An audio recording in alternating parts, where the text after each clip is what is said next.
नमस्कार साथियों आज हम बात करेंगे purple sweet potato wine plant की, जिसको कहते हैं इपोमिया बटाटा। इसको पर्पल मनी प्लांट भी कहते हैं या स्वीट कैरोलिन स्वीट हार्ट भी इसको बोलते हैं। इसको इसके अलावा इसको हम जो अपने सामान्य भाषा में कह देते हैं शकरकंदी का पौधा। तो आज हम जो बात करेंगे वो ऑर्नामेंटल जो हमारा पर्पल स्वीट पोटैटो वाइन है उसकी बात करेंगे।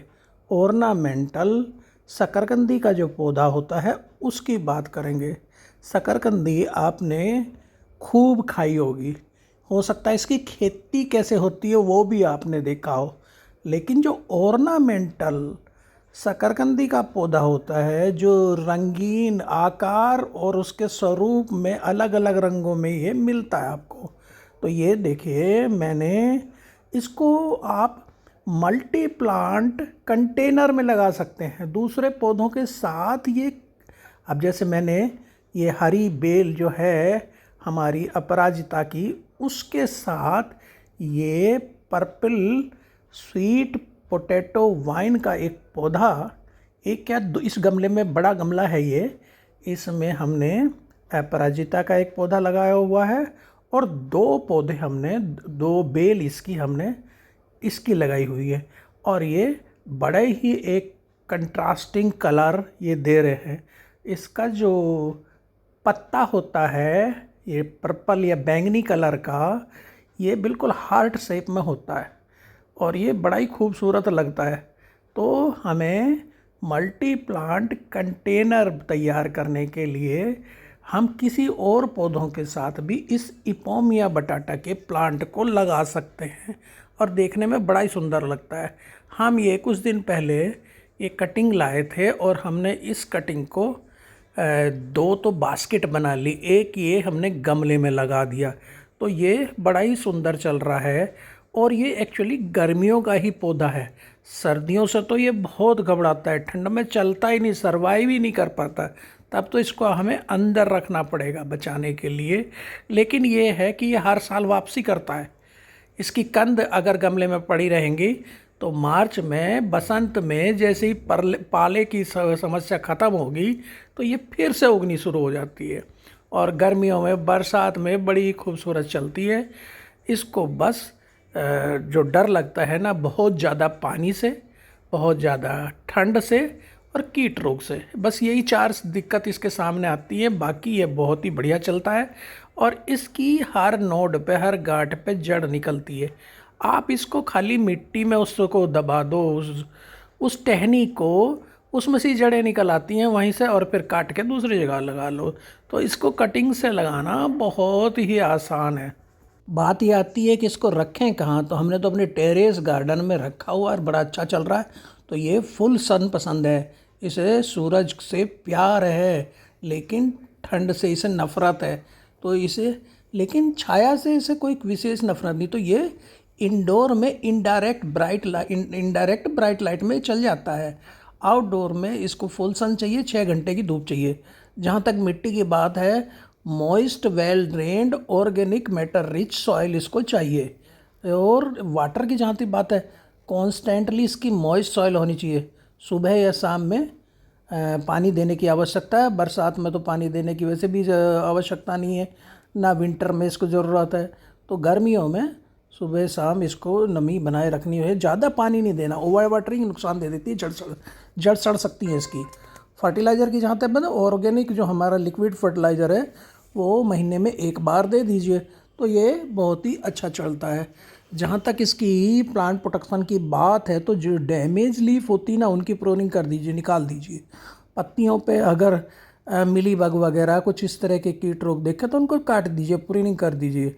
पत्तियों पर पानी ना दें, ये ध्यान रखना। अवॉइड ओवर वाटरिंग को हमें बचाना है। एसी अगर इंडोर रखना है तो एसी वेंट से दूर रखना है। तो इसका ऑर्नामेंटल यूज़ है, आई कैचिंग प्लांट है। गार्डन में पर्पल कलर जो इतना बढ़िया लगता है जब आप हरे पौधों के साथ रखते हैं, और बेल की तरह फैलती है। कटिंग का, जैसे मैंने बताया, कटिंग से आसानी से हो जाती है और ये पानी में भी, अगर खाली आप शकरकंदी जो आप खाते हो ना, शकरकंदी को ला के पानी में रख दीजिए तो इसमें नीचे जड़ें और ऊपर से ब्रांचेस निकलनी शुरू हो जाती हैं। हैंगिंग बास्केट में ये जो बड़ा अच्छा चलती है। और इसमें अगर मिट्टी की बात करूँ तो वेल ड्रेनेज बनाने के लिए garden soil, river sand, cocopeat, compost, नीम खली, तो इनको लेके हम मिट्टी तैयार कर सकते हैं। और जैसे मैंने बताया, इसको इस मिट्टी में अगर हमने शकरकंद से उगा रहे हैं तो 15 दिन में उसमें ब्रांची जो जड़ें निकल आती हैं और उसको फिर इस वाली जो मैंने मिट्टी बताई इस मिश्रण में लगा दीजिए। तो इसमें क्या है कि, और नहीं तो जैसे मैंने बताया ब्रांच को ही इसको मिट्टी में दबा दो तो निकल आएंगी। और इसको जहाँ तक उगाने की बात है तो ये 2 बार हम इसको उगा सकते हैं। हमें इस तरह उगाना है, जैसे खेती की अगर बात करूँ, खेती में इसको 2 बार खेती होती है इसकी। एक तो ये है कि ये नवरात्रि पे मिल जाए हमें, एक ये है कि शिवरात्रि पे मिल जाए। तो अक्टूबर जो महीना है ना शकरकंदी बोने का, वो सबसे बढ़िया है। और दूसरा जून जुलाई, तो अक्टूबर वाला तो शिवरात्रि पे आ जाएगा और जून जुलाई में जो बोएंगे वो नवरात्रि पे आ जाएगी। तो उस समय इसके रेट बड़े अच्छे मिलते हैं। और 1 एकड़ अगर आपने शकरकंदी उगाई है ना तो 1 लाख रुपए की बिक जाती है वो। तो ये इसकी खेती भी बहुत आसान है। जैसे मैंने बताया, ये कटिंग से ही लगती है, बीज की इसमें ज़रूरत नहीं है। आप इसकी कटिंग ले आइए और उनको लगा दीजिए। बस कटिंग में ऊपर की पत्ती ज़रूर बची रहे, वो सारी पत्ती मत तोड़िए, तो ये बड़ी अच्छी चलती है। इसकी वैरायटीज़ की बात करें, अगर आप खेती कर रहे हैं तो ST14 एक वैरायटी होती है, पीली शकरकंद आती है। भूकृष्ण नाम की प्रजाति में लाल रंग की आती है। ST13 सफ़ेद रंग की आती है। श्री अरुण, भूसोना, ये सफ़ेद रंग की प्रजाति है। और इसमें बहुत सारी पीली, सफ़ेद, लाल रंग के शकरकंदियाँ आती हैं। ये अलग अलग प्रजाति, ये अच्छी उपज देती हैं।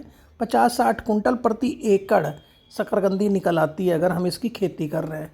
तो ये देखिए, मैंने बताया ना, हमने इसे हैंगिंग बास्केट में बड़ी अच्छी चल रही है, बड़ी सुंदर लगती है हैंगिंग बास्केट में लगी हुई।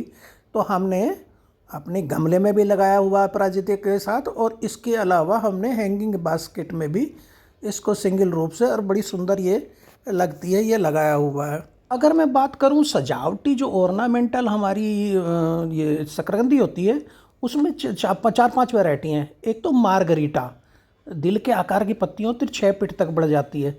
एक होती है sweet Caroline, sweet heart lime, ये हमारी ऑर्नामेंटल सजावटी हैं। एक होती है एमराल्ड लेस, एक sweet Caroline, sweet heart jade black. इसके अलावा एक वैरायटी है तिरंगा, जो ट्राई कलर वेरीगेटेड टाइप जो होती है। तो सजावटी शकरकंदी की भी कई वैरायटी कई आती हैं जो बड़ी सुंदर लगती हैं अलग अलग कलर में, तो उनको हम लगा सकते हैं। एक वैरायटी है ब्लैक की, जो कटे पटे पत्ते आते हैं। सजावटी में एक वैरायटी है स्वीट कैरोलिना पर्पल, गहरे बैंगनी पत्ते होते हैं और छोटे कंटेनरों के लिए, गमलों के लिए, हैंगिंग बास्केट के लिए बहुत ही उपयुक्त है। छोटे छोटे कंद आते हैं जो ये देख रहे हैं ना। अगर मैं बात करूं इसके फ़ायदों की, तो एक तो सजावटी तो पौधा है ही है। सर्दियों में जो ना कंद मूल वाले जितने भी पौधे होते हैं बड़े फ़ायदेमंद होते हैं, वो शरीर को गर्म रखते हैं। गहरे रंग का इसमें एक कैरोटीनॉइड होता है, बीटा कैरोटीन इसमें होता है। विटामिन ए, डी, B6 से भरपूर होती है। आयरन, कॉपर, मैग्नीशियम से भरपूर होती है। इसलिए ये इम्यून सिस्टम जो हमारा है उसको मजबूत करती है। त्वचा के लिए बहुत फ़ायदेमंद है। फाइबर इसमें भरपूर होता है, कार्बोहाइड्रेट इसमें भरपूर होता है, तो ब्लड शुगर को नियंत्रित कर सकता है। ये हार्ट डिजीज़ के लिए फ़ायदेमंद है। स्टार्च इसमें खूब पाया जाता है, और 100 ग्राम शकरकंद खाने से 90 कैलोरीज हमें मिल जाती हैं। ब्लड शुगर कंट्रोल करता है। तो ये पौधा हमारे बहुत ही बढ़िया है, और इसको हमें अपने गार्डन में ज़रूर लगाना चाहिए। शकरकंद की जो फसल होती है ना, वो 4 महीने की है, 120 दिन की। 120 दिन में आपको 1 एकड़ से 50 से 60 कुंटल इसका शकरकंदी मिल जाती है, उत्पादन हो जाता है। तो हमें जून, जुलाई या अक्टूबर में इसकी बुआई कर दें। तो साथियों, आज का वीडियो मेरा कैसा लगा कमेंट करके ज़रूर बताइएगा, और अभी तक चैनल को सब्सक्राइब नहीं किया है तो सब्सक्राइब करना मत भूलिएगा। थैंक यू, नमस्कार दोस्तों, फिर मिलते हैं एक खूबसूरत से वीडियो में। Thank you.